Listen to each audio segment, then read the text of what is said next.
Ladies and gentlemen, this is Miss Cosmo 2024 competition. Don't forget to like and subscribe. Miss Cosmo 2024, the Coronation Night.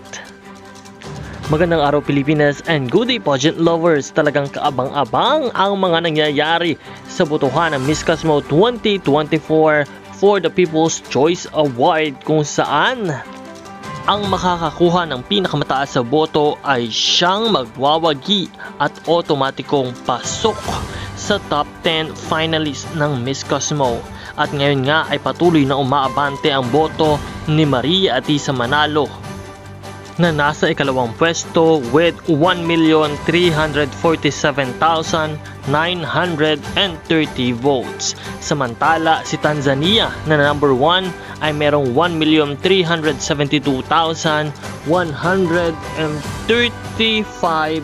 votes. Ibig sabihin, ang lamang na lamang niya ay 24,200 votes. Kung kaya't patuloy po tayong sumuporta at bumoto upang maging number 1 muli si Atisa Manalo. Nang makaraang first station ay nagwagi nga ang ating pambato, at sa second station ay si Miss Tanzania naman ang nagwagi.